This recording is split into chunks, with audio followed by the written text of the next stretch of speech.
Doña Karina, ¿usted se acuerda?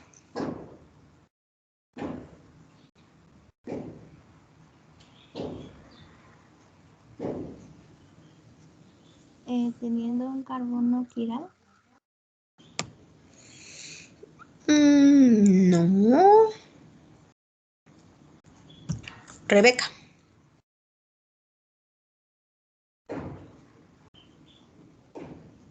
Vi que levantaste tu manita. Ah, sí, ya mi micrófono apagado. Era de lo hemiacetal y los hemicetales, que era hemiacetaldosas y hemicetales efusas. Ok, bien, vamos, bien hasta ahí.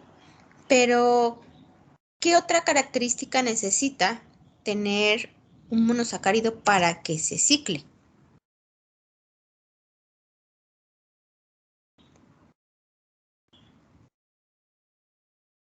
Traigan a su cabecita lo que ahorita dije. ¿No habla de que se forma en un grupo aldehído y un grupo alcohol?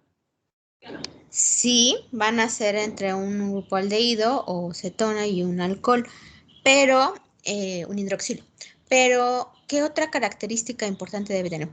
¿Una triosa puede ciclarse? Dibujen ustedes una triosa en su cabeza. ¿Por qué no se puede ciclar? Porque solo son 3 carbonos. ¿Y qué sucede? Se necesitan mínimo 5. Se necesitan mínimo 5 por la energía que va a haber ahí acumulada. No deja que sea una estructura estable.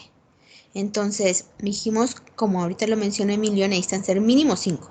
Y habíamos platicado que a pesar de que en la naturaleza podían existir monosacáridos con más de 7 carbonos, eran raros. Habíamos hablado de 1, pero la mayoría son de 5 y de 6. Entonces, con eso que acabo de decir, ¿qué característica deben de tener los monosacáridos para que se puedan ciclar? Emilio dijo una parte. ¿Que tienen que tener más de 5 carbonos? 5, más de 5.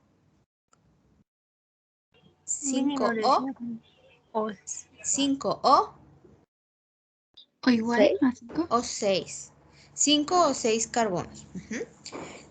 Los que tienen más de 6 carbonos se ciclan, sí, pero no es tan estable ese anillo. Y que también no son comunes. Entonces tiene que ser 5 o 6. Y como bien dijeron sus compañeros, se va a formar la estructura hemiacetal o hemicetal. Hemiacetal para las aldosas, hemicetal para las cetosas. Y cuando se formaba ese anillo, se generaba un nuevo nombre de un carbono. ¿Cómo se llama? ¿El carbono anomérico? Carbono anomérico. Y el carbono anomérico nos va a indicar si la estructura es qué o qué. Ahora sí, Alfa, bueno, sí. Alfa. Va a tener un grupo hidroxilo. Ajá. Bueno, y si está abajo es alfa y si está arriba es beta. Muy bien, Siret. Entonces el carbono anomérico ahí nos dirá si es alfa o si es beta, ¿no? ¿Cómo voy a reconocer ese carbono anomérico? Es el primer carbono que vamos a encontrar después del enlace hemiacetal o hemicetal y va a contener un grupo hidroxilo. Eso ya lo habíamos platicado también. Y platicamos también acerca de la conformación, que teníamos la conformación de bote y silla. ¿Se acuerdan cuál era más estable en la naturaleza? El de silla. La de silla. El de silla, perfecto. Y también platicamos de ahí que los monosacáridos pues podrían empezar a formar estructuras un poquito más complejas, a lo que le empezamos a llamar derivados de los monosacáridos. Dentro de esos derivados de los monosacáridos, platicamos de aquellos que eran los éster fosfatos. Déjenme ponerles ahora sí la presentación.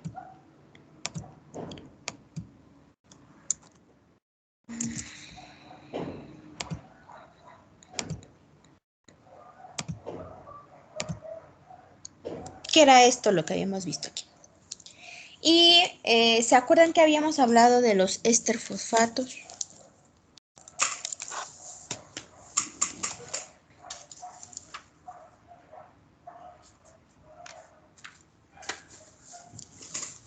Léanle ahí en la diapositiva.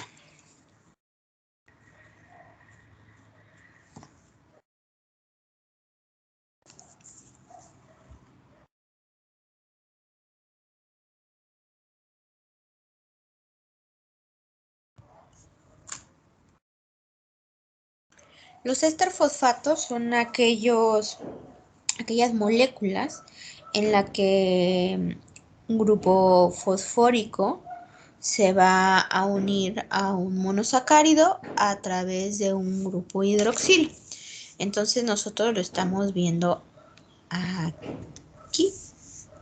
Aquí nosotros tenemos a la glucosa, tenemos un grupo hidroxilo en el carbono. Acuérdense que vamos a contar de aquí. 1, 2, 3, 4, 5, 6. En el carbono 6 tenemos un grupo hidroxilo y entonces en ese carbono, en ese grupo hidroxilo es en donde se va a unir un grupo fosfórico. Y dijimos, bueno, ¿a quién le importa que un azúcar se una a un grupo fosfórico? ¿Por qué son importantes, chicos? ¿El azúcar o el grupo fosfórico? Que un azúcar tenga pegado un grupo fosfórico.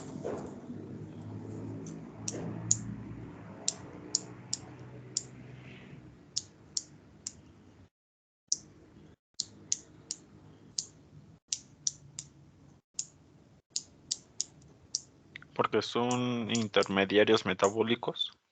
Bien, son intermediarios metabólicos que, como bien habíamos hablado la vez pasada, van a servir para que se lleven a cabo las reacciones. Y digamos que un ejemplo muy sencillo es cuando nosotros consumimos algún alimento, toda esa transformación que va sufriendo a lo largo del tracto gastrointestinal es debido a la acción de ácidos que tenemos en el estómago, es debido a la acción de enzimas que tenemos en tanto estómago como intestino y también por sales biliares. Entonces todo eso ayuda a transformarlo. Pero no es que lo que entre lo transformemos porque lo transformemos. Como habíamos mencionado, si nosotros comemos papel, no vamos a poder utilizar ese papel como fuente de energía, ¿no? Entonces, así como entre el papel, así va a salir el papel. Y esto era debido a que las transformaciones dentro de una célula son gracias a las enzimas.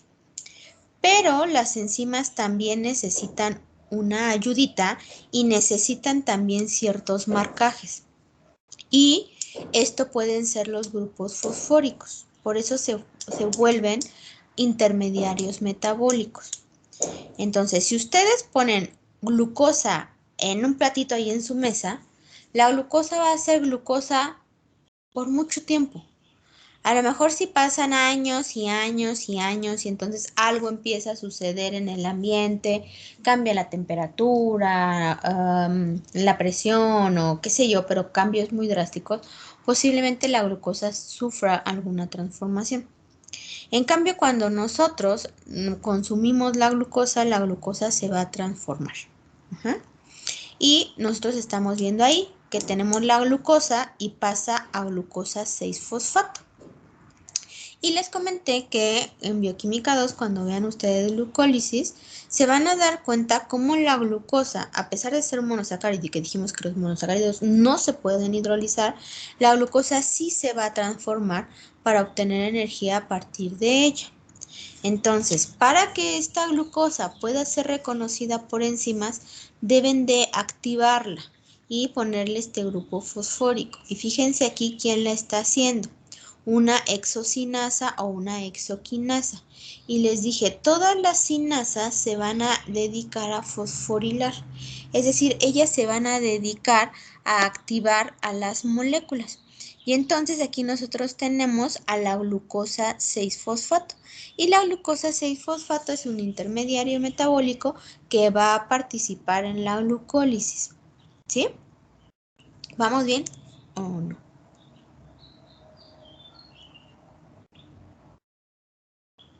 Vamos bien. Ok. De hecho, otra molécula energética podría ser el ATP. Aquí no la vamos a marcar porque no es un intermediario metabólico, pero aquí tenemos una de nitrifosfato, que también va a traer ahí un azúcar, pero a ella la vamos a ver más adelante.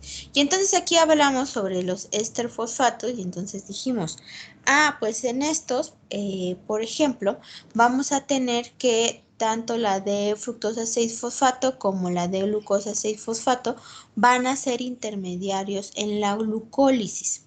Fíjense cómo la glucosa va a estar sufriendo modificaciones. Aunque les parezca un poco extraño, la glucosa en algún momento va a ser una fructosa y simplemente por transformaciones que van haciendo las enzimas. Entonces vean cómo aquí tenemos un grupo fosfórico, aquí tenemos un grupo fosfórico. También habíamos comentado que la glucosa 1-fosfato, por ejemplo, viene a ser parte del metabolismo del glucógeno. Es un intermediario. Para que el glucógeno ya se active y ya no lo tenga ahí almacenado, pues entonces tenemos que activar la molécula con este grupo fosfórico para que funcione.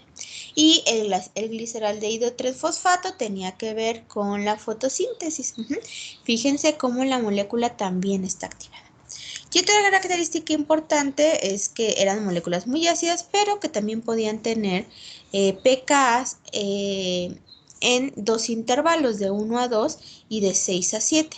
Es decir, que ellos podrían estar activados a esos dos pHs y les dije, intervalos de pH, y les dije, es importante porque dentro de la célula yo voy a tener un pH neutro, pero cuando las moléculas ya tengan que ser degradadas, van a entrar a un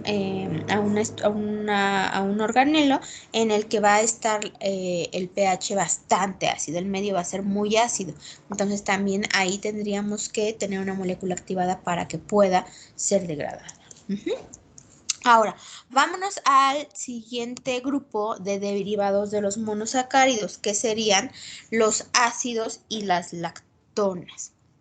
Los ácidos y las lactonas se van a formar cuando se oxidan los monosacáridos, principalmente la oxidación de aldosas.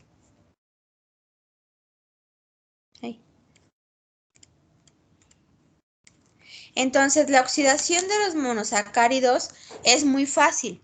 En estas dos sesiones de laboratorio, nosotros nos hemos dedicado a oxidar a los monosacáridos o a los disacáridos que ahí llegamos a tener. ¿Cuáles? Pues los que tienen el poder reductor. Acuérdense que los que tienen el poder reductor lo que van a hacer es reducir otro compuesto, como lo han hecho con el cobre y la plata. Y estos azúcares o estos monosacáridos se van a oxidar.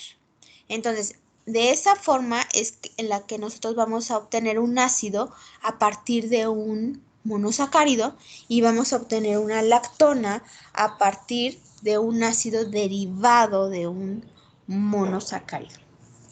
¿Y esto por qué nos interesa?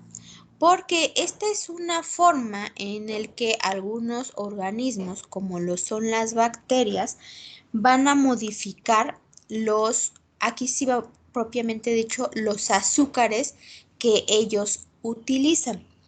Es decir, si ellos están en el medio y nosotros les damos glucosa, esta glucosa, cierta parte la van a utilizar para generar energía y para crecer. Es decir, para utilizar el carbono, el hidrógeno y el oxígeno que tiene la molécula de glucosa.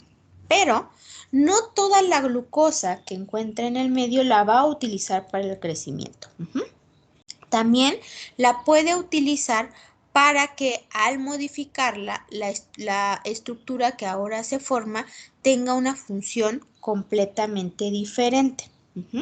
Entonces, el ejemplo que nosotros tenemos aquí, que es el de la glucosa, dejen poner el apuntador. Cuando es oxidada, lo que nosotros vamos a tener es el ácido D-glucónico. Esta oxidación dentro de un ser vivo no se va a llevar a cabo como lo estamos haciendo en el laboratorio. Es decir, la bacteria no le va a llevar un ion de cobre para que lo reduzca y la glucosa se oxide. No, recuerden que dentro de la célula todas las reacciones son mucho más gentiles, o sea, tenemos que mantener a la célula con el pH adecuado y obviamente también con la cantidad de elementos tras adecuados. Así es que esta oxidación de los monosacáridos para formar ácidos y lactonas útiles para la vida son mediante enzimas. Si ustedes se fijan aquí dice GOX. GOX significa glucosa oxidasa. Entonces, la glucosa oxidasa es la responsable de oxidar la glucosa para obtener ácido glucónico. Entonces, dependiendo del azúcar que se va a oxidar, cambiará este primer nombre. Si es una glucosa, si es una galactosa, si es una fructosa, lo único que cambiará es este primer nombre, ¿no? Y la enzima sigue siendo una oxidasa. Entonces, cuando el grupo aldehído, en este caso aquí lo estamos viendo como hemiacetal, pero lo que reacciona es el grupo aldehído, que sería esta parte de aquí, cuando está abierta la estructura. Cuando este grupo se oxida, vamos a obtener, como les dije, el ácido D-glucónico. Y este ácido D-glucónico, ahora sí, por las condiciones que haya en el medio, puede perder una molécula de agua, que sucede en esta región de aquí. Y cuando pierde esa molécula de agua, ahora se forma la gluconolactona.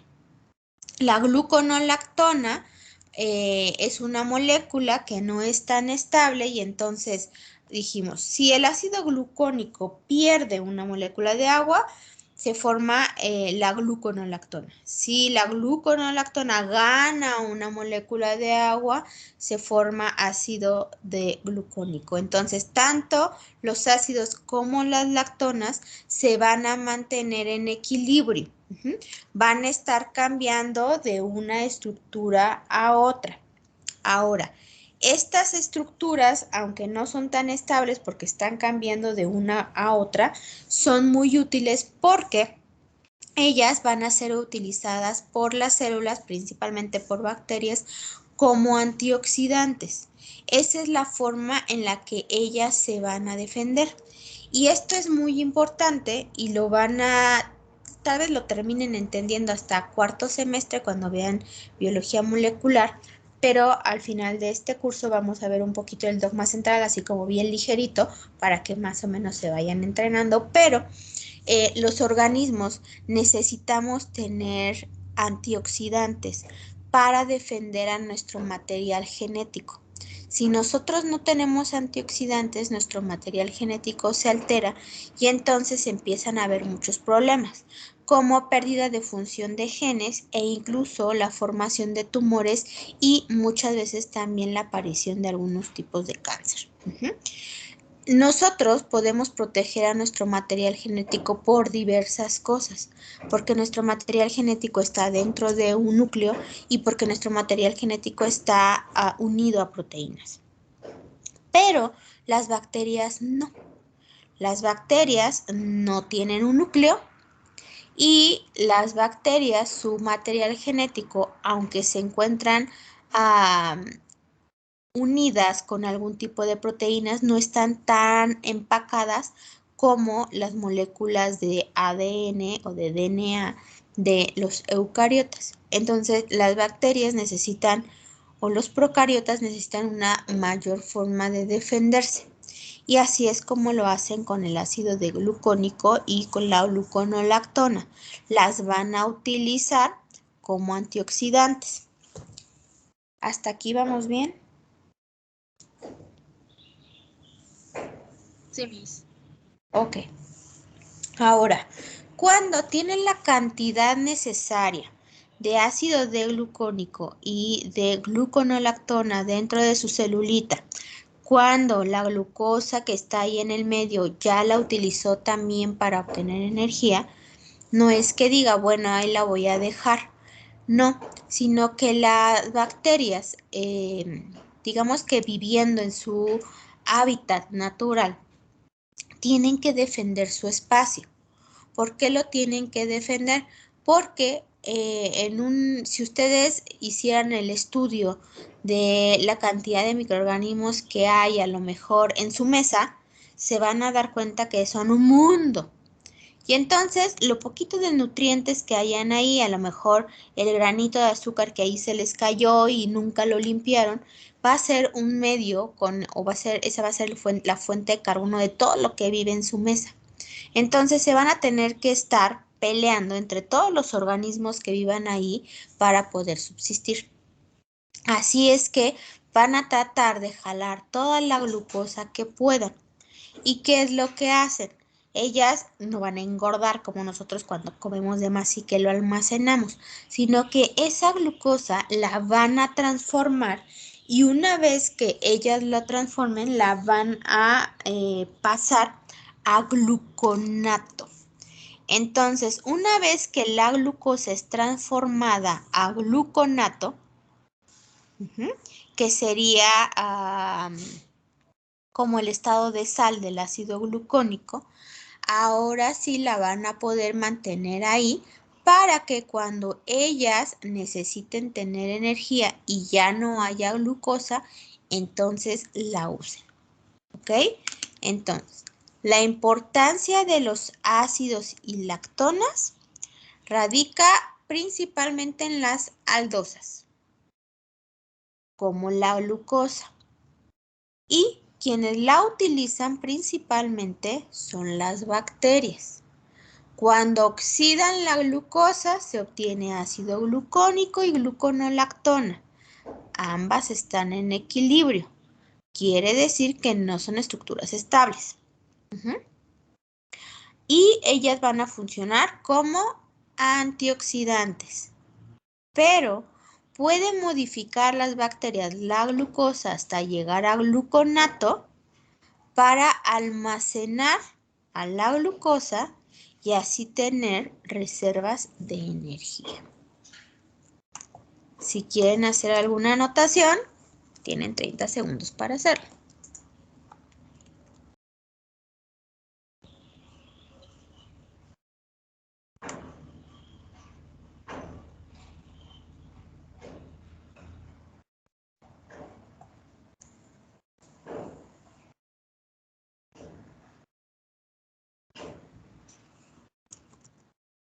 Entonces, Karen, ¿cuál es la importancia de los ésteres fosfato?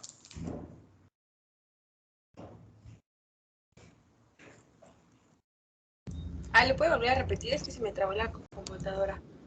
¿Cuál es la importancia de los ésteres fosfato?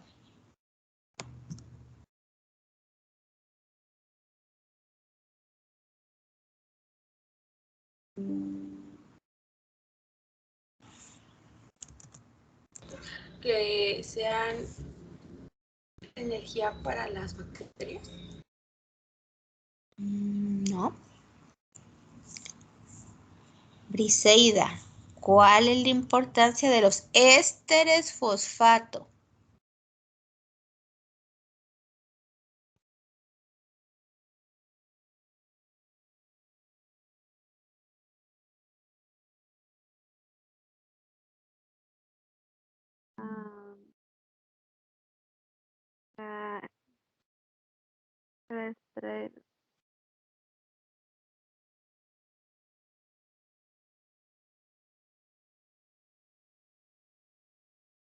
Bien, Karina. Mande. Ya le iba a contestar. Que son intermediarios metabólicos. Sí, esto es lo que nos puso Karina. Son intermediarios metabólicos. Perdón, no lo había leído. ¿Cuál es la importancia de los ácidos y lactonas? Naomi.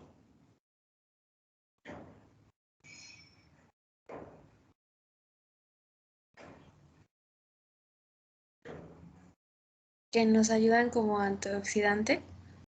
¿A nosotros? No, bueno, o sea, es como que lo importante, que se usen como antioxidante. ¿Pero para quién les dije? Para las bacterias. Para las bacterias. ¿Y qué otra función tienen de importante? Que reservan energía. Para bien. De productos naturales. ¿Síntesis de productos qué, perdón? Naturales. Sí, pero no son síntesis de productos para nosotros, ¿eh?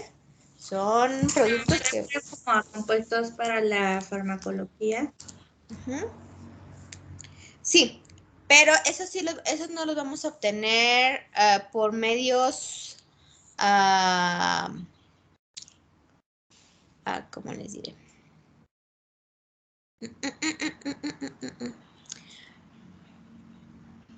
Ahí Como materia prima. Ajá, pero ahí los vamos a obtener nosotros, obviamente, por ya una síntesis enzimática, pero que no tiene nada que ver con reacciones in vivo. ¿A qué me refiero con reacciones in vivo? Con lo que pasa dentro de la célula.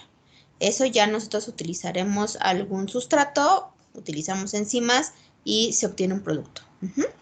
Pero no tendría nada que ver, digamos, con lo que sucede dentro de una célula. ¿Sí? Ahora vamos a pasarnos a otro derivado de monosacáridos muy importantes, que son los alditoles. Aquí con los alditoles va a pasar todo lo contrario que lo que sucede con los ácidos y lactonas. Si nosotros oxidamos el azúcar, vamos a obtener un ácido y por consiguiente una lactona. Pero si nosotros reducimos ahora un grupo carbonilo, esta reducción nos va a dar la formación de compuestos polihidroxílicos. Entonces, estos compuestos polihidroxílicos se llaman así porque lo único que tienen es muchos hidroxilos. Fíjense cómo ahora solo van a tener hidroxilos. Ya no vamos a tener en esta parte de aquí que estoy punteando una aldosa o una cetosa. ¿Por qué? Porque el grupo carbonilo se redujo. Entonces aquí dice, los alditoles se obtienen por reducción del grupo carbonilo. Y la reducción del grupo carbonilo nos va a dar como resultado un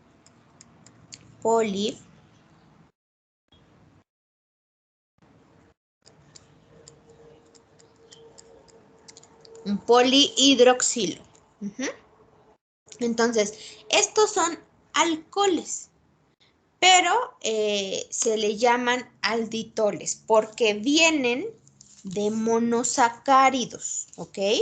Entonces, son alcoholes sí, pero se le llama alditoles porque vienen de los monosacáridos.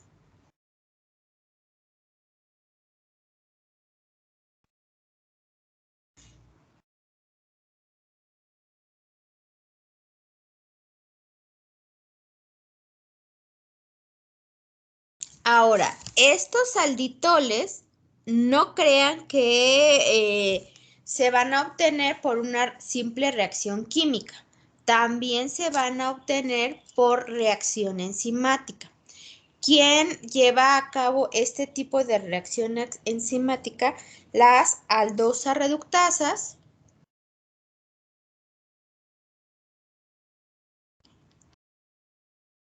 y las aldoceto reductasas. Entonces su nombre lo dice. Las aldosas reductasas van a reducir el grupo carbonilo de las aldosas y las aldocetorreductasas el grupo carbonilo de las cetosas. ¿Sí?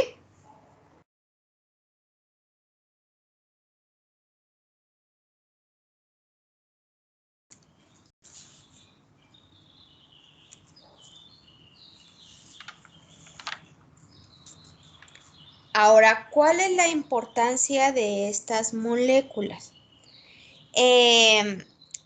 Aquí lo interesante es que al convertir un monosacárido en un alditol, entonces nosotros vamos a poder obtener una molécula que después puede unirse a otro tipo de moléculas totalmente diferentes, como el glicerol.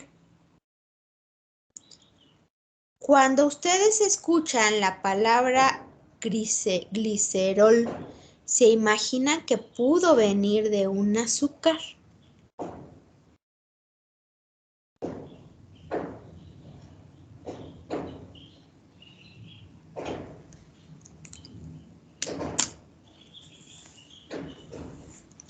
¿Alguno de ustedes ha tocado la glicerina? Sí, es como una especie, como si fuera como gomita, pero más pegajosa, ¿no? Como un aceite, bueno. Como un aceite, por ejemplo. De hecho, la glicerina se la ponen a las cremas. Entonces, esto lo que ayuda es a que no se pierda la humedad de la piel. Ahora, ¿han escuchado de los triglicéridos?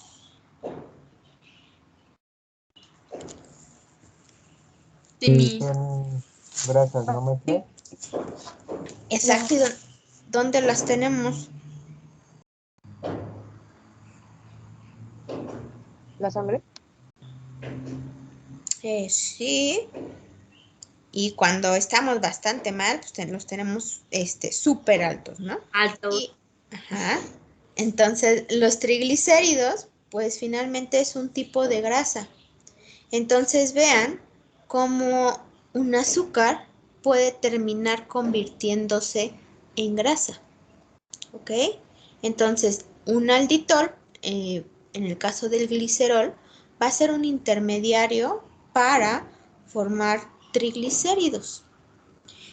Ahí ya está cambiando por completo su función, pero no todo es malo. Por ejemplo, el ribitol, que es este que está aquí, viene de la ribosa. La reducción del grupo carbonilo de la ribosa nos da el ribitol. Y el ribitol es un componente de la vitamina B12, que sería la riboflavina. Entonces, el ribitol es un componente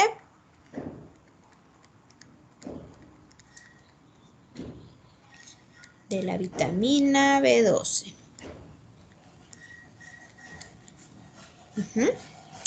Entonces, pues evidentemente va a ser muy necesario que se forme dentro de nosotros para que podamos sintetizar esta riboflavina. Pero hay algunos otros que ya se han utilizado por la industria de los alimentos, como es el xilitol. El xilitol se utiliza como un endulzante. Se utiliza mucho en los chicles, por ejemplo. Ahí nosotros lo podemos encontrar. Otra cosa también importante sería, no lo tenemos aquí, pero por ejemplo el sorbitol. El sorbitol es producido por las plantas y se encuentra en muchos frutos. Y entonces muchas veces los sabores y los aromas que encontramos ahí se debe a los alditoles. Entonces vean como un monosacárido no solamente nos va a servir como fuente de energía, y como también hay algunos que nosotros ya sabemos que no son fuente de energía, pero los consumimos. ¿Y para qué los llegamos a consumir? Para producir otro tipo de intermediarios, ¿no? Para obtener el glicerol, para obtener el xilitol, el ribitol, o por ejemplo, lo que les decía, el sorbitol. El sorbitol pues va a venir derivado de la glucosa. Y ese cambio pues no fue para obtener energía, sino para que tuviera alguna otra función dentro de las células. ¿Vamos bien hasta aquí? ¿Necesitan anotar algo?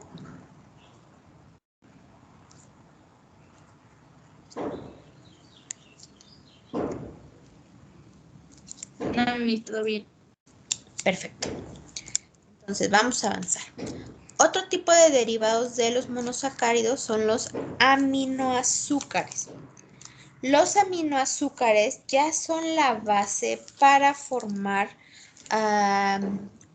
polisacáridos bastante complejos que van a tener funciones en algunas veces estructurales y en algunas otras veces de defensa en el organismo, tanto en bacterias e incluso como en nosotros. Vamos a tener aminoazúcares y estos aminoazúcares van a tener funciones muy, muy, muy diversas. Pero para eso nosotros vamos a ver que en los aminoazúcares va a haber una sustitución de alguno de los hidroxilos por un grupo amino. Si nosotros vemos la estructura, estas dos primeras estructuras de aquí, aquí en rosita vemos el grupo amino. Este grupo amino está sustituyendo a un hidroxilo. Es decir, si nosotros a esta primera estructura le quitamos este grupo amino, teníamos una glucosa. Entonces, antes de tener ahí un grupo amino, aquí tenía un OH. Y eso era una glucosa. Pero ahora que ese grupo hidroxilo se eliminó y tenemos un grupo amino, entonces ahora tenemos a la glucosamina. ¿Alguna vez han escuchado a alguien en casa que consume glucosamina? Sí. ¿Para qué la usan? Para fortalecimiento del cartílago. Exacto. El agua. Entonces vean cómo una glucosa va a poder ser transformada, se va a sustituir un grupo hidroxilo y ahora vamos a poner un grupo amino y entonces vamos a obtener la glucosamina que ya tiene una función completamente diferente. Obviamente, esta glucosamina en nuestro cuerpo también va a poder ser transformada. Por eso las personas que son diabéticas deben de tener cuidado con la cantidad de glucosamina que consumen. Porque si bien la glucosamina cuando la consumimos van a ayudar a reparar la parte del cartílago, también de pronto puede ser hidrolizada y generar glucosas, ¿ok? Y entonces pues ahí tendríamos como un pico, ¿ok?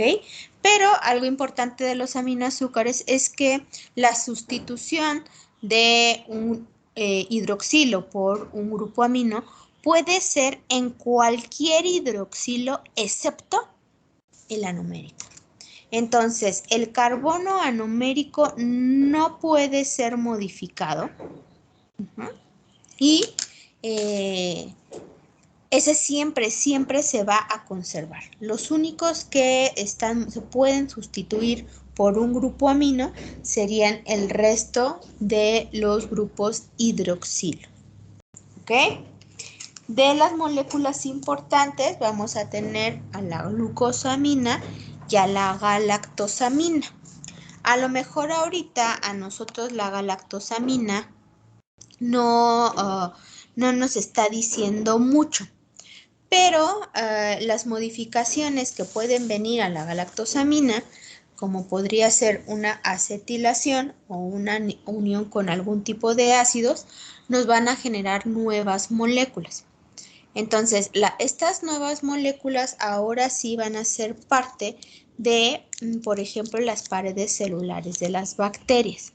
Esa es otra de las cuestiones importantes que tienen los aminoazúcares.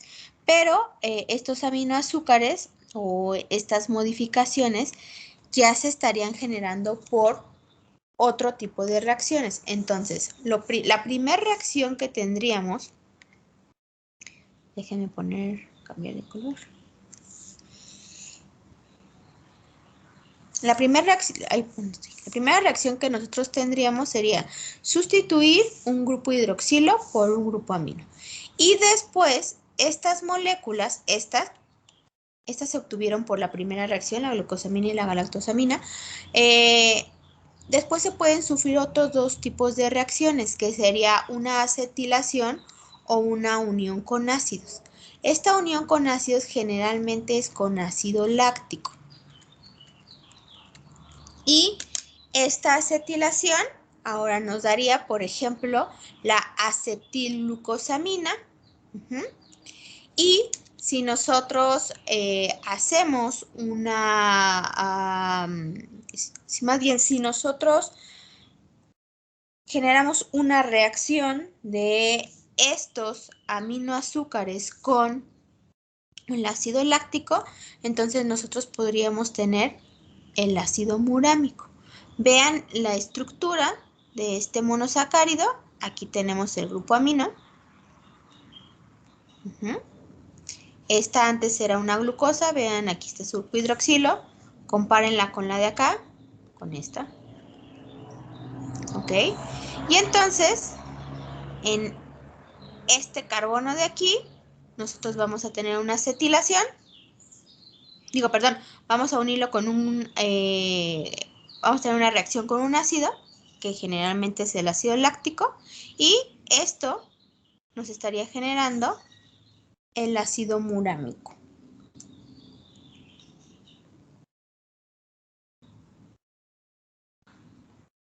El ácido murámico es importante, por ejemplo, para las bacterias, al igual que el ácido acetilmurámico. Entonces vean cómo el ácido acetilmurámico, que es este último, este que está hasta acá, lo vamos a obtener nosotros después de que se haya acetilado la glucosamina. Esto venía de una glucosamina. Se acetila, la glucosamina estaba hasta aquí donde está este NH, antes era NH2, que sería un grupo amino. Se acetila y entonces esta acetilación nos da una acetilglucosamina y luego nosotros la ponemos a reaccionar con un ácido, como les dije, generalmente es con el ácido láctico, y tenemos el ácido acetilmurámico. Ahora, no quiero que se aprendan todas estas estructuras.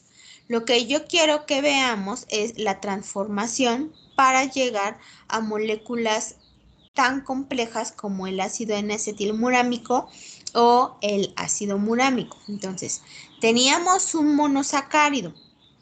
El monosacárido sufrió una sustitución en alguno de sus grupos hidroxilos por un grupo amino. Y de ahí nosotros generamos a la glucosamina y a la galactosamina. Estos dos nombres sí me los tengo que aprender. Estos dos son aminoazúcares. Y estos son derivados de los aminoazúcares. Me tengo que aprender su nombre, no es su estructura. Entonces, estos aminoazúcares pueden sufrir una segunda reacción. Y esta segunda reacción puede ser una acetilación o una unión con ácidos, o los dos. Entonces, aquí nosotros estamos viendo una, que sería la acetilación, y esta que tenemos acá sería la unión con ácido. Y esta de aquí son los dos, acetilación y unión con ácido.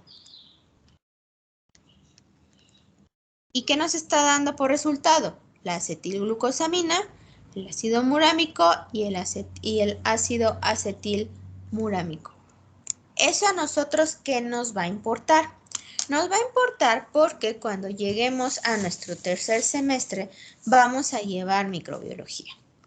Y en microbiología vamos a ver la estructura de la pared celular de bacterias, pero también nosotros vamos a ver la estructura, por ejemplo, de los artrópodos. Y nos vamos a dar cuenta que, por ejemplo, en el caso de las bacterias, nosotros vamos a tener dos aminoazúcares que van a empezar a formar cadenas muy grandes. ¿Qué sería? Déjenme cambiarla aquí.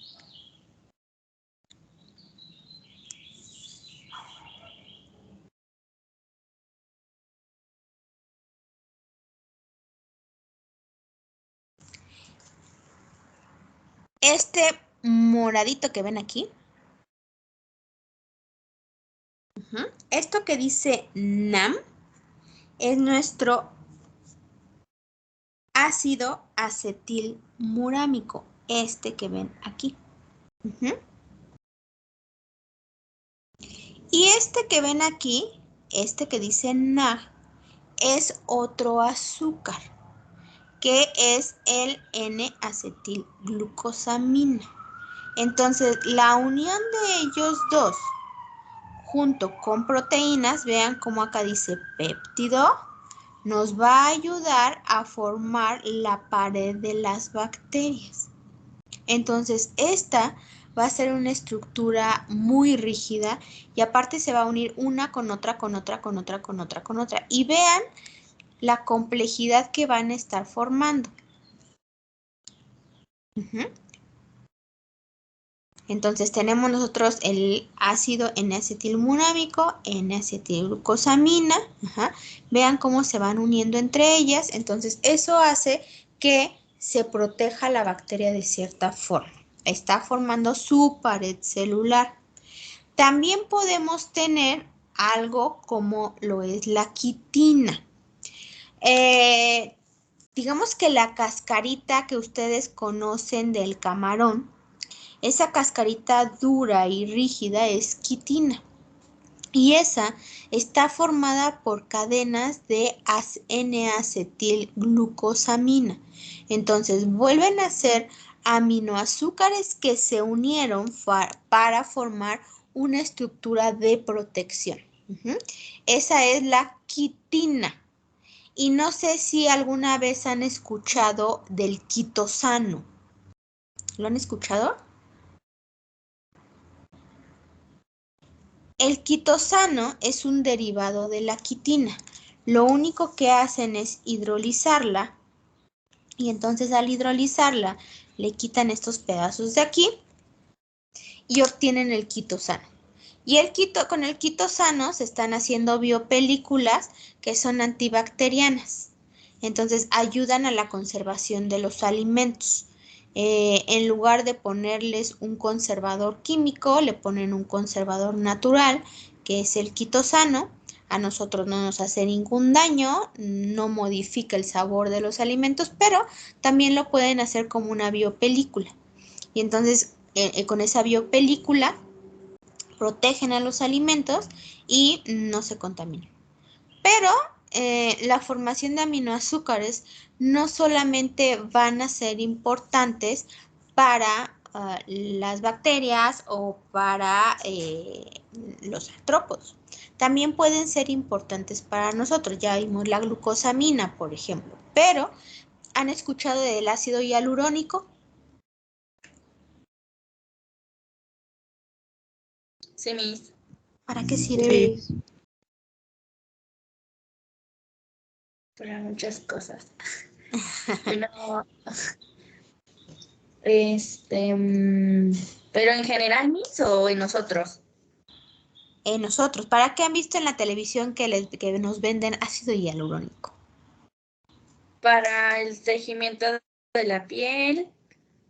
También sirve para, bueno, no son operaciones, pero para afinar, no sé, la nariz, partes del cuerpo. También creo que llega a estar en vitaminas, ¿no?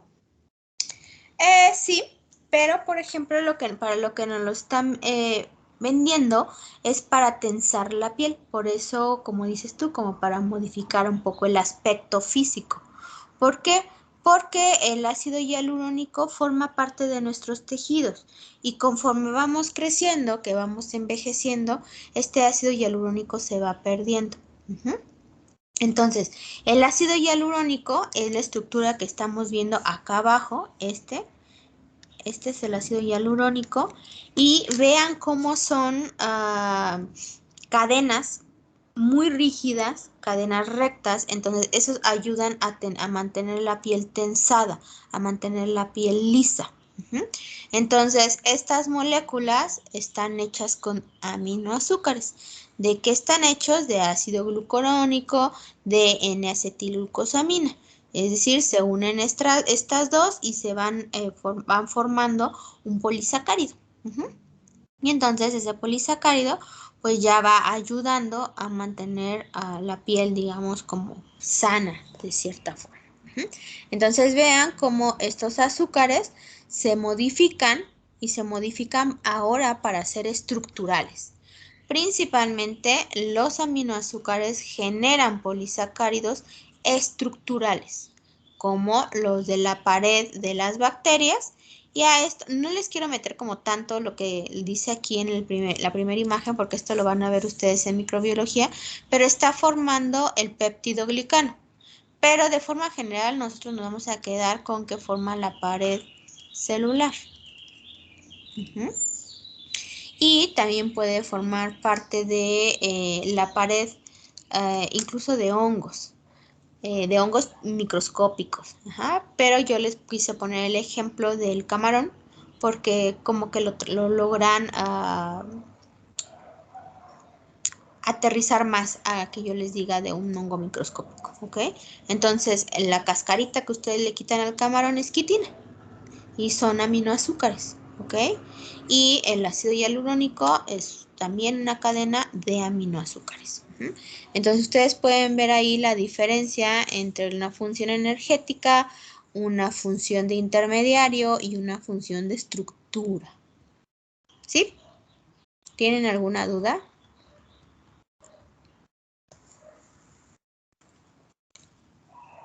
No, mi. Perfecto.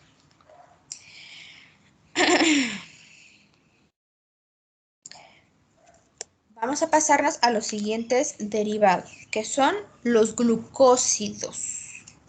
Aquí los glucósidos vamos a tener un poquito de cuidado, porque estos son los últimos derivados de monosacáridos que vamos a estudiar.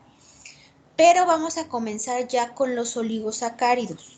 Y el problema aquí es que los glucósidos y los oligosacáridos forman un enlace idéntico, un enlace únicamente.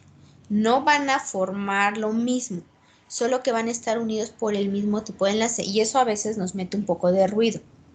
Los glucósidos es la unión de un monosacárido y en los libros siempre lo vamos a encontrar que es la unión de un monosacárido con otro compuesto. Y es otro compuesto que tenga grupos hidroxilos, ¿ok? Entonces, un glucósido es la unión de un monosacárido con otro compuesto que tenga hidroxilos. Pero, de manera específica, los glucósidos que son importantes o que son estudiados en la naturaleza son aquellos que se forman al reaccionar un monosacárido, y aquí está escrito en la diapositiva, un monosacárido cíclico con un alcohol y un ácido. Generalmente esto en el laboratorio lo vemos con el ácido sulfúrico. Dentro de una célula no va a ser con el ácido sulfúrico, pero así es como nosotros lo obtenemos, digamos que en el laboratorio. Estos glucósidos se van a formar al eliminar una molécula de agua cuando se une un monosacárido cíclico, que es lo que estamos viendo aquí,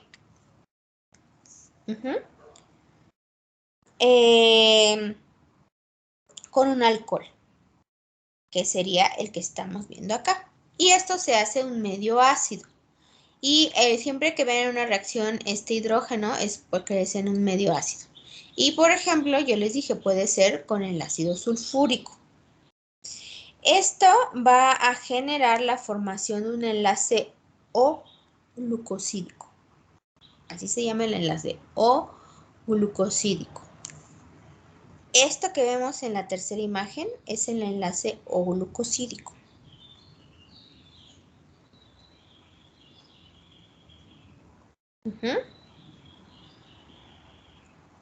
Ahora, ¿qué es lo importante de aquí? En los glucósidos, quien va a participar es el carbono anomérico.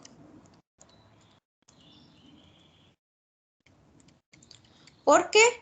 Porque a pesar de que todos los grupos hidroxilos que tiene un monosacárido cíclico pueden reaccionar, ya habíamos platicado que quien tiene más energía de iniciar una reacción es el grupo hidroxilo del carbono anomérico, el que está formando el hemicetal o el hemiacetal. Así es que para formar glucósidos va a participar el grupo hidroxilo del carbono anomérico y el grupo hidroxilo de cualquier otro compuesto. En este caso, estamos diciendo de un alcohol, ¿ok? Entonces, aquí va a generarse un ataque del grupo hidroxilo del carbono anomérico hacia el hidroxilo del alcohol.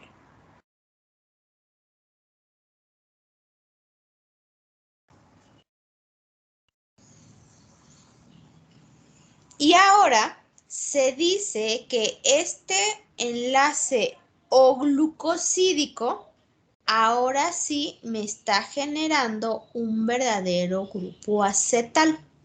Entonces, nosotros ya habíamos conocido que, voy a ponerle marcador, esto es un hemiacetal. Esto sí es un cetal. Esto es un grupo cetal. Entonces, la formación de glucósidos me da como resultado un verdadero grupo acetal.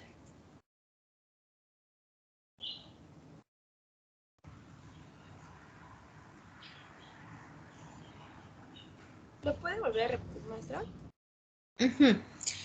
Un azúcar o un monosacárido ciclado, dijimos que nos iba a generar un hemiacetal o un hemicetal.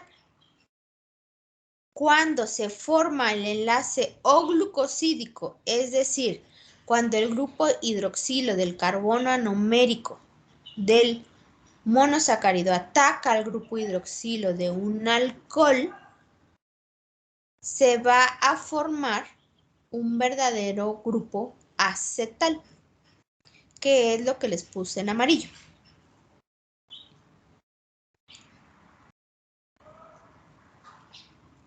Si van a anotar algo, tienen 30 segunditos.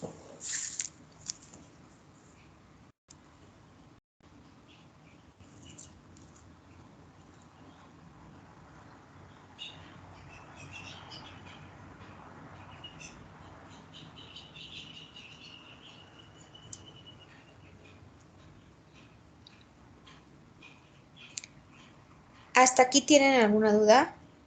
¿Ya nos perdimos o vamos bien? Vamos bien, Miss. Ok, entonces, ¿a quién le importan los glucósidos? Bueno, estos importan porque van a estar en los tejidos de los animales y los vegetales, pero algunos glucósidos llegan a ser tóxicos. Y esta toxicidad ha ayudado a que se utilicen también con algún fin terapéutico. Entonces, uno de los glucósidos más estudiados es la ouabaína. La ouabaína se produce en unos árboles de origen africano. Voy a escribir aquí, es de un árbol de origen africano.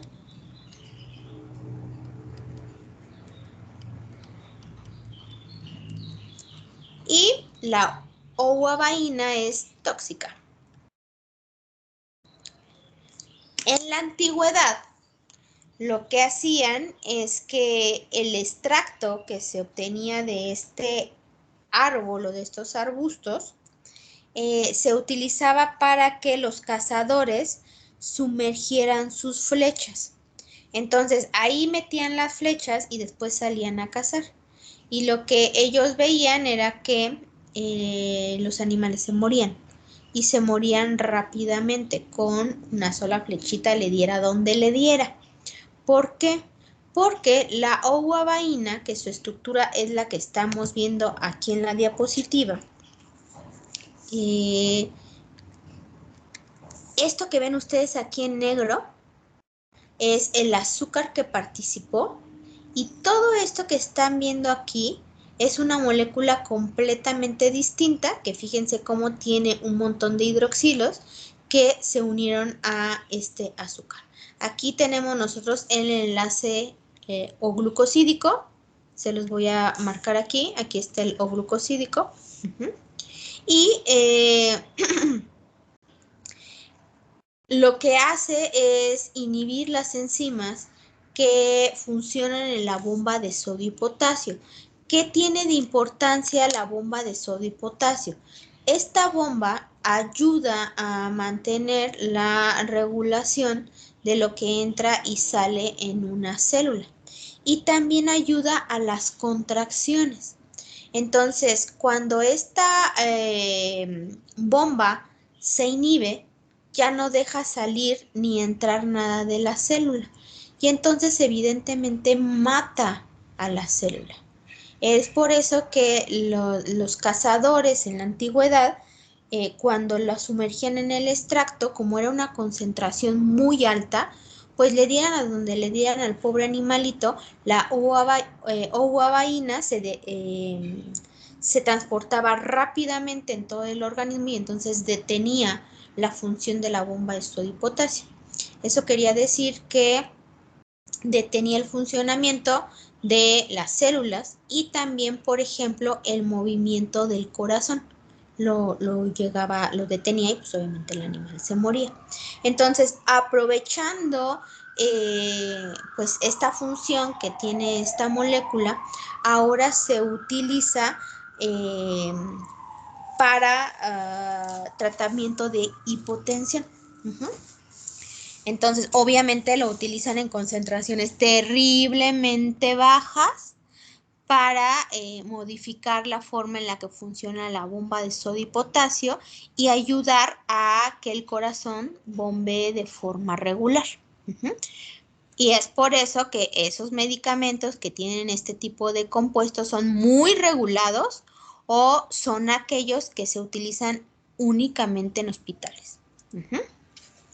El otro glucósido interesante es la amigdalina. La amigdalina se va a producir en muchos frutos, principalmente en aquellos que vienen de las plantas de la familia Rosaceae, como quienes, como el durazno, la manzana, la ciruela y algunas otras bayas. ¿Ok? Si ustedes se acuerdan, también lo encontramos, por ejemplo, en las almendras, pero en concentraciones muy bajas. En todo va a estar en concentraciones muy bajas. En las almendras antiguas, estaba en concentraciones altas. La amigdalina lo que hace es, por medio de la actividad enzimática de las glucosidasas, la amigdalina es modificada, y entonces, al ser modificada, llega a formar cianuro de hidrógeno, es decir, el cianuro. Aquí lo vemos nosotros. Esta es la amigdalina. Esto de aquí, ¿ven la manita? ¿Sí están siguiendo la manita? Sí, Miss. Esto de aquí, o si quieren ubicarse en la molécula de acá arriba, esto de acá, estas dos son dos glucosas, ¿ok? Y estas glucosas están unidas con este compuesto que vemos aquí, este de aquí. Entonces, cuando la amigdalina es modificada por una beta-glucosidasa, fíjense lo que le pasó, le corta una glucosa y se forma una molécula que se llama prunacina. Esta beta-glucosidasa puede volver a actuar sobre la prunacina, y ahora le corta esta glucosa que tenía aquí. Y vamos a tener un intermediario.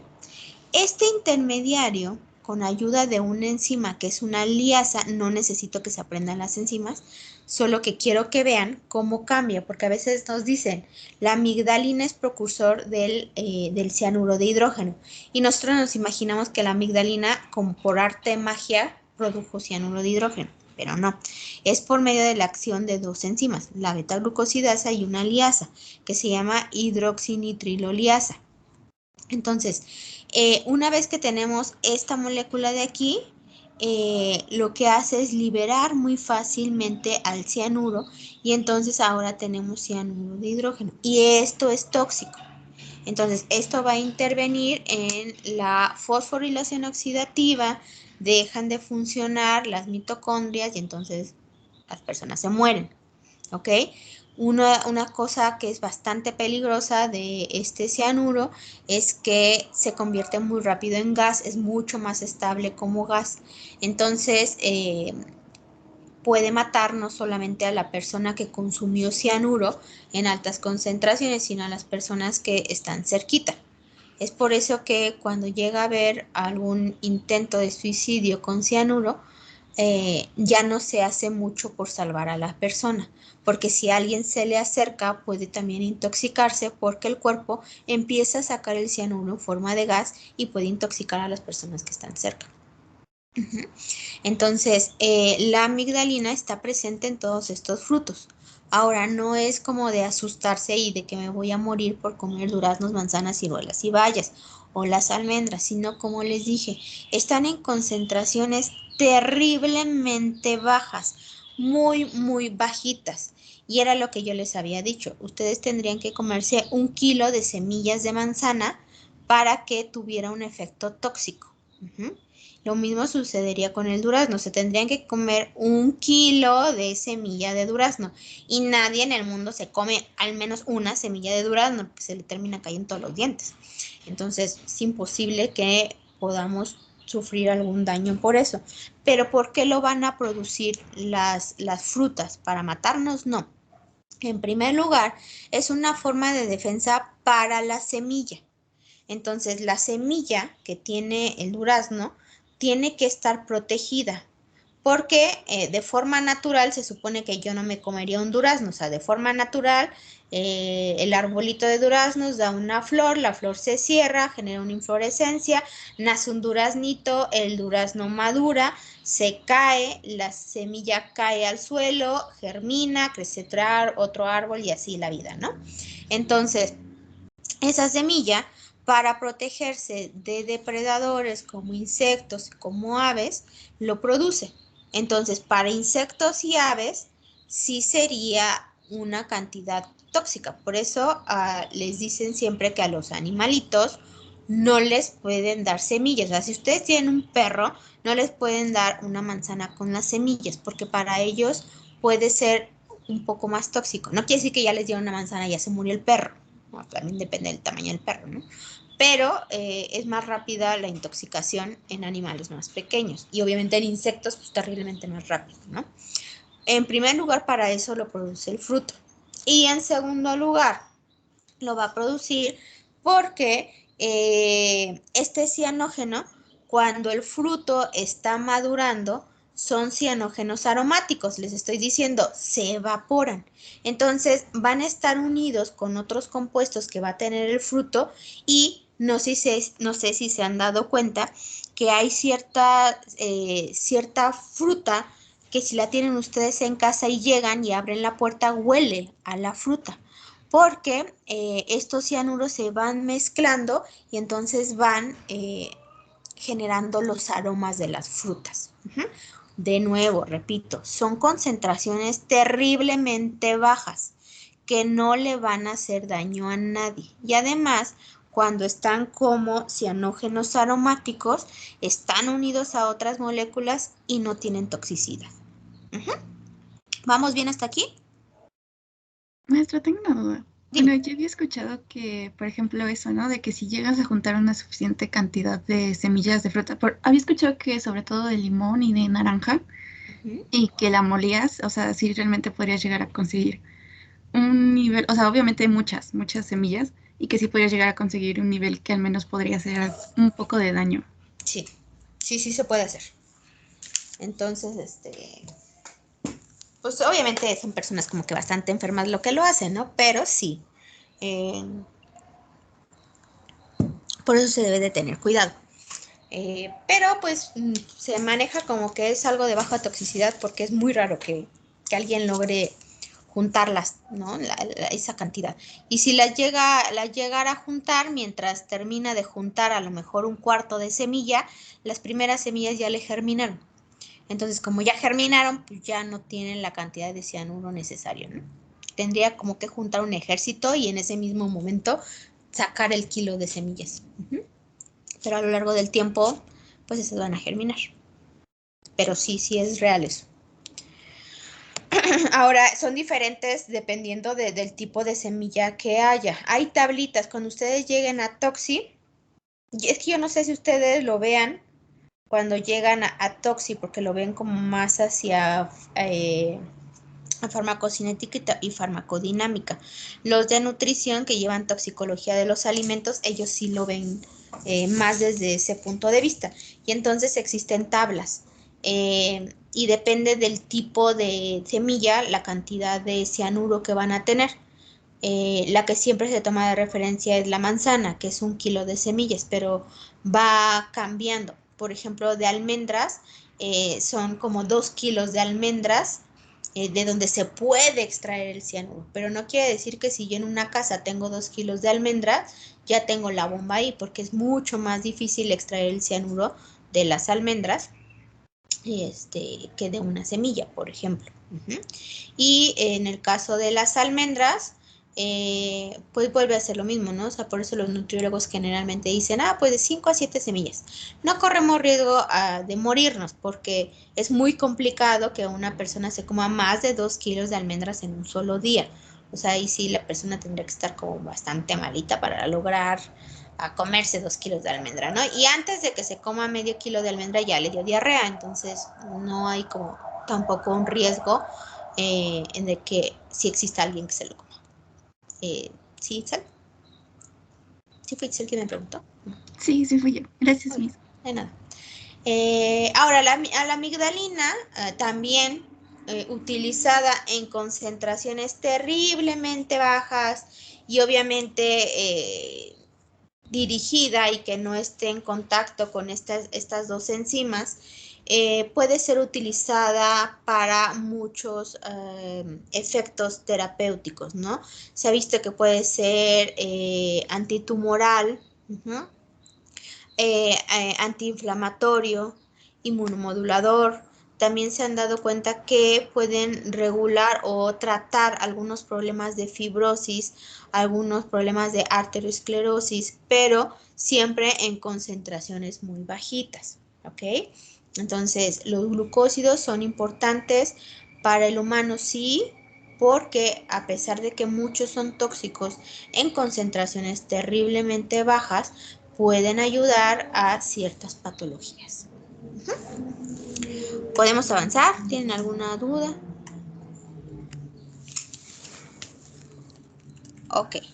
Aquí lo que quiero que quede claro y también porque ustedes siempre van a ser como un puente de información para su familia y para sus amigos y tal vez ahorita ustedes son muy pequeñitos, pero ustedes pueden tener la oportunidad, de hecho en laboratorio se dieron cuenta que va una de mis alumnas, en alguna otra ocasión va a ir otros alumnos que ya son grandes, les pueden preguntar lo que ustedes quieran y se van a dar cuenta que ellos terminan siendo un puente hacia el resto de la gente, ¿no? Entonces, lo que nosotros aprendamos y lo aprendemos bien, podemos informar a nuestros familiares.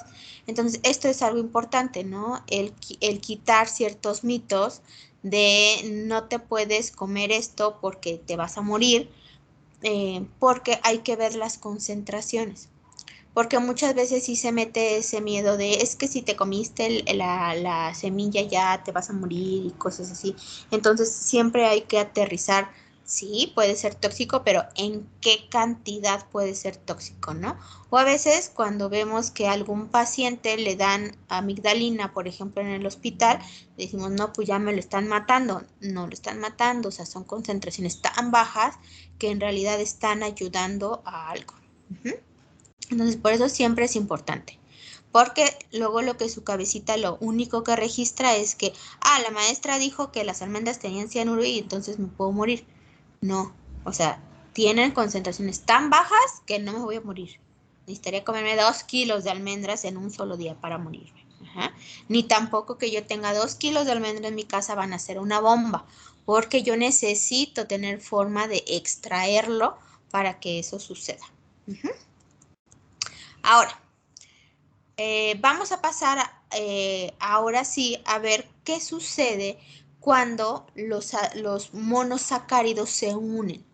Ustedes ya empezaron a tener cercanía con oligosacáridos y toda la vida han convivido con oligosacáridos. O sea, me imagino que todos en algún momento de su vida o siguen o en algún momento consumieron sacarosa, ¿no? Entonces, los que seguimos consumiendo sacarosa, pues estamos en contacto con un disacárido. Y este disacárido es el comienzo de la unión de 2 monosacáridos. Y los disacáridos son los oligosacáridos más pequeños. Ya habíamos visto a manera de introducción a qué le llamábamos oligosacáridos. Entonces, ¿cuáles eran los oligosacáridos, chicos?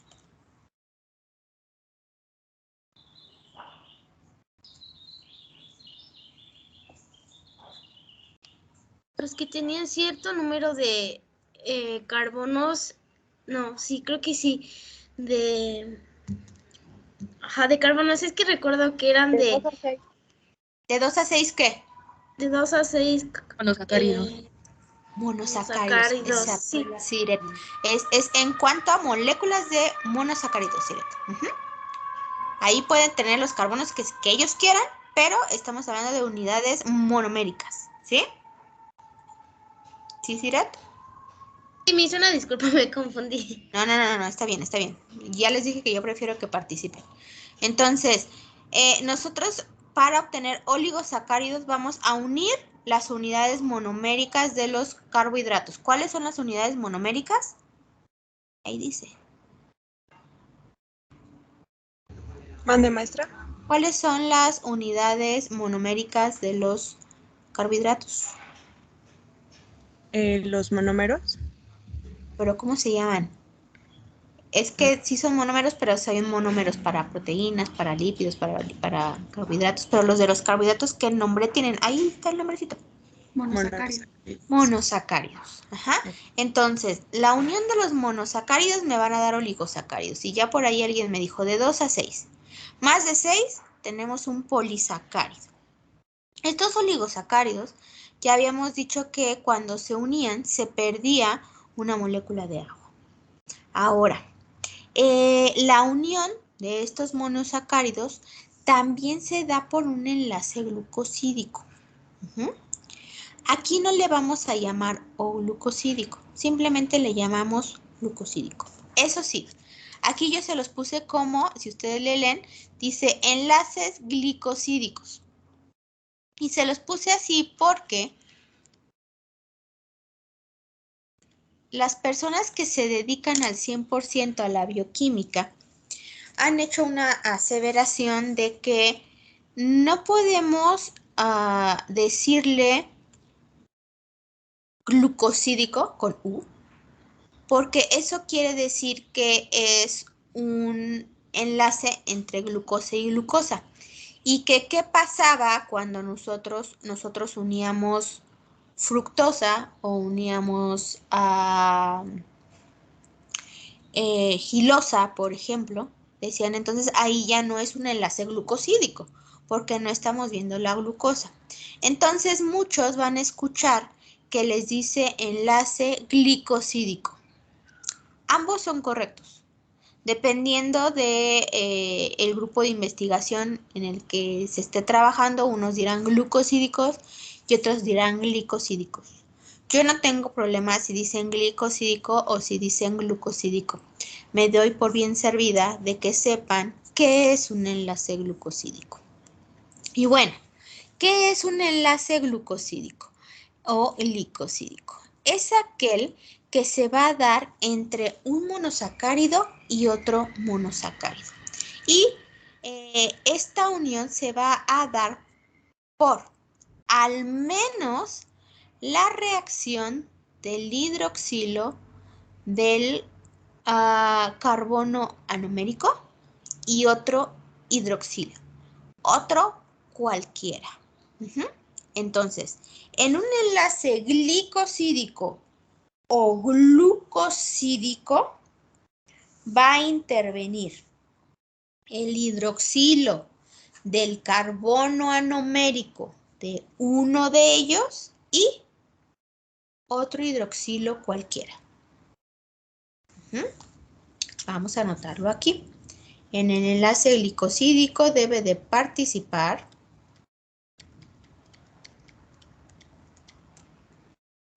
el hidroxilo del carbono anomérico y otro hidroxilo. Cuando decimos otro hidroxilo, incluso puede ser el carbono anomérico del otro monosacárido.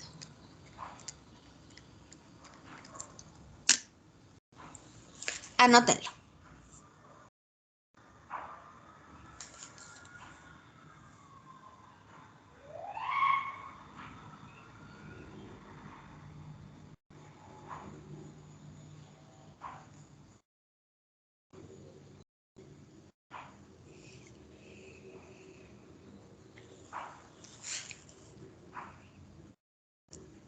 Entonces, vamos a ver aquí. Vamos a desmenuzar lo que acaban ustedes de escribir. Cuando yo voy a unir un monómero con otro monómero, necesito que haya energía. Hablando de lo que sea, si es un aminoácido con un aminoácido, si es un monosacárido con otro monosacárido, debe de haber energía. Esta unión puede ser 100% química o puede ser bioquímica. Entonces, cuando es una unión 100% química, evidentemente se van a necesitar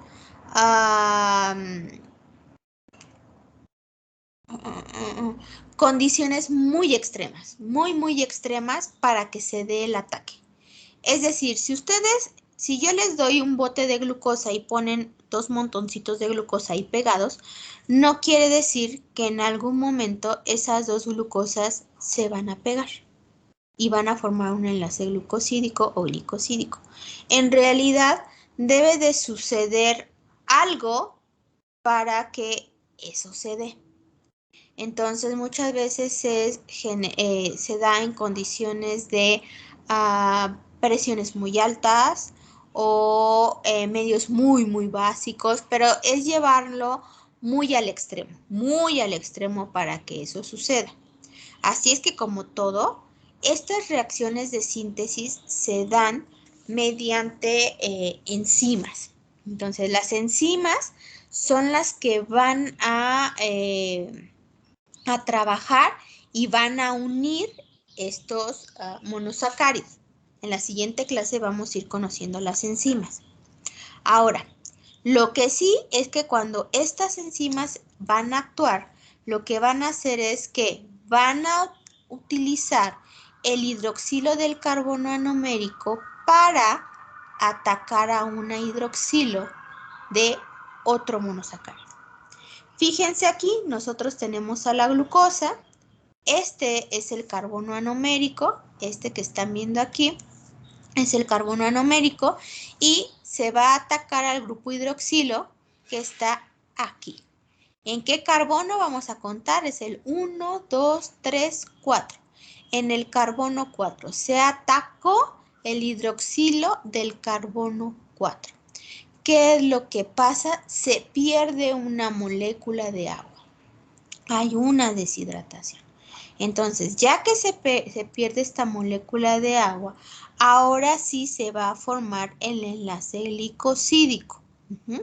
Vean cómo queda un oxígeno aquí en medio uniendo a 2 moléculas.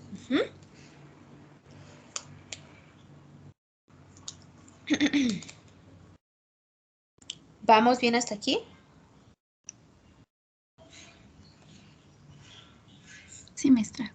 ¿Cómo se llama ese grupo? Esto que se forma aquí con el oxígeno.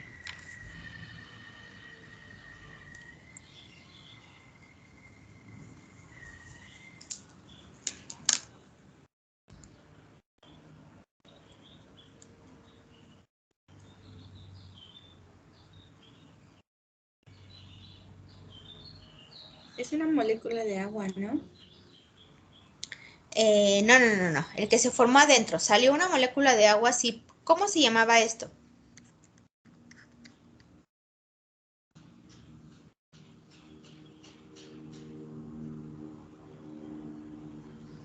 Ya llevaron química orgánica, ¿no? O química.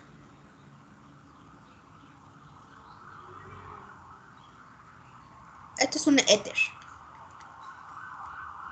¿Sí? ¿Sí o no? Sí.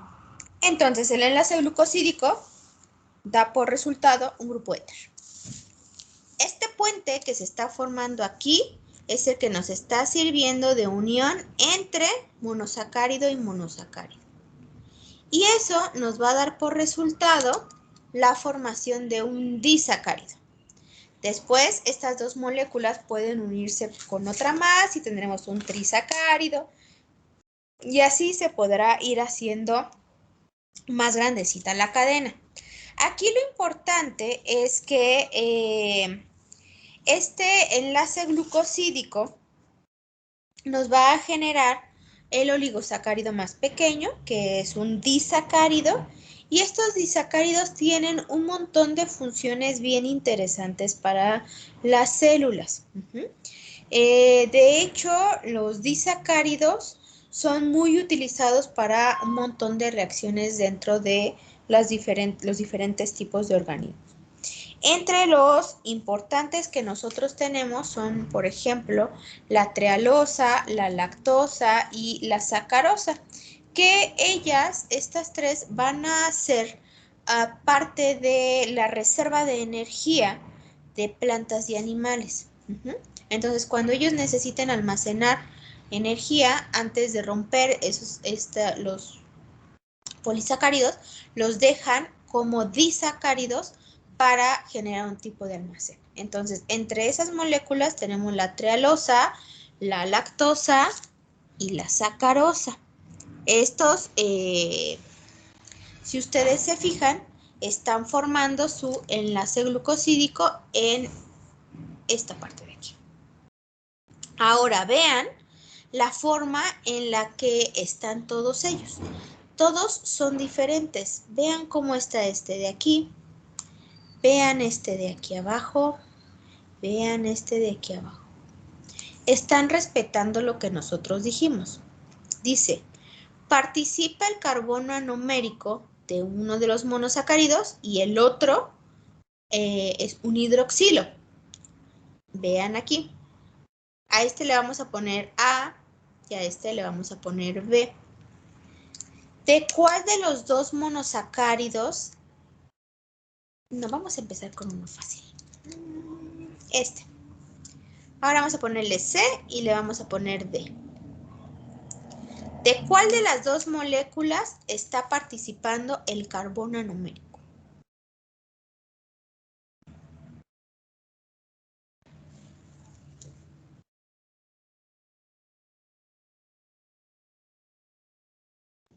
¿Del D? No. ¿Qué es lo que necesita tener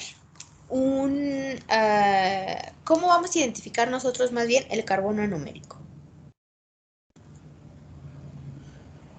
Tiene un grupo carbonilo, entonces sería el C.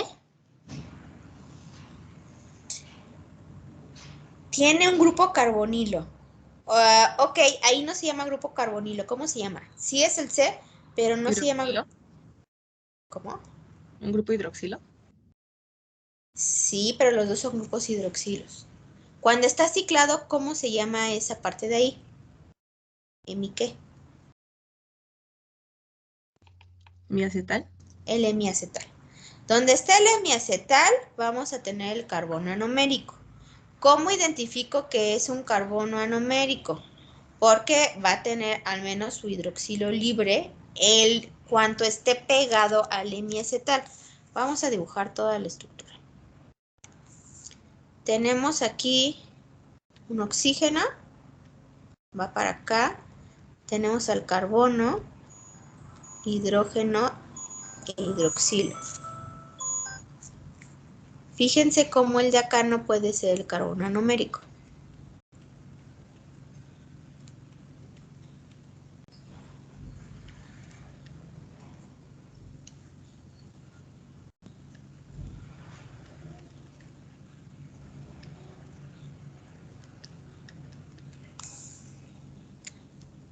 Síganlo. Aquí tenemos el hemiacetal. ¿Lo ven? No cerré aquí, pero aquí lo tenemos. ¿Lo ven aquí o no? Sí. Entonces, el carbono que está unido directamente con el oxígeno puede ser este o puede ser este.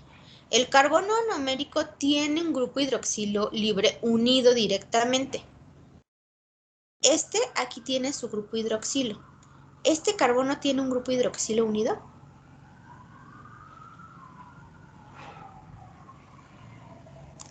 Si le ponemos otro enlace, va a tener un hidrógeno. ¿Tiene un hidroxilo unido? No. No. Entonces, este es el carbono anomérico, ¿cierto? Vamos a borrar esto de acá. Vean la estructura, la molécula C y la molécula D. Aquí está su carbono anomérico. Vean. Tenemos el oxígeno. Carbono, carbono. Este es el que tenía el grupo hidroxilo. Acá este carbono tiene un grupo hidroxilo pegado directamente.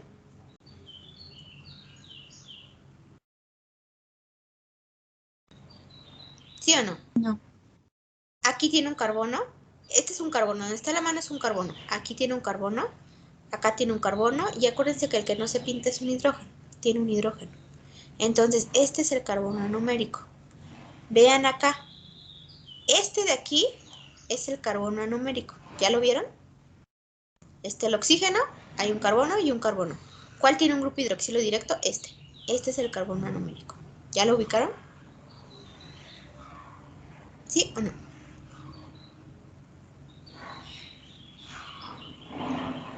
¿Sí o no? Sí, Miss.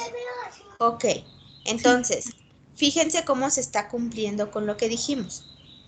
Un enlace glicosídico se va a dar entre dos monosacáridos y tiene que estar involucrado al menos un carbono anomérico y un hidroxilo de la otra molécula. Entonces, aquí había un grupo hidroxilo y ahora ya no lo tiene. ¿Qué vamos a hacer para que la siguiente semana lo repasemos y lo entendamos? Van a buscar la estructura cíclica de una glucosa y de una galactosa. Cuando la encuentren, digamos que esta es la estructura cíclica, necesito que ustedes le pongan los números del carbono o busquen la estructura con los números. Recuerden que es a mano. Después buscan la estructura de la lactosa y pónganle sus numeritos a cada uno de los anillos. Y nada más, solo pónganle eso. Lo hacen a manita, me lo mandan y con esa estructura vamos a trabajar para que entendamos cómo se está dando el enlace glicosídico. ¿Ok? Van a dibujar una glucosa. Perdón que lo haya interrumpido. ¿De cuáles? Van a dibujar la molécula de la glucosa y la galactosa cíclica.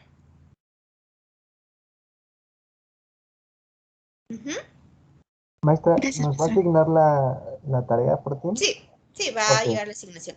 Van a ponerle el número, van a numerar los carbonos. Ajá. y van a encontrar el carbono numérico. Y van a dibujar una molécula de la lactosa y le van a poner igual sus numeritos a los carbonos. Y nada más, solo eso van a hacer. Y con eso vamos a empezar a trabajar el jueves para que entendamos cómo se da el enlace glicosídico. ¿Miss, esto para cuándo es? Para el jueves. Ah, ok, gracias. Ok, de nada. Entonces vamos a dejarlo hasta aquí, chicos, para que ya se puedan ir. Y hacen su tareita, ahorita les llega la asignación y nos vemos en la siguiente clase. Gracias, Miss.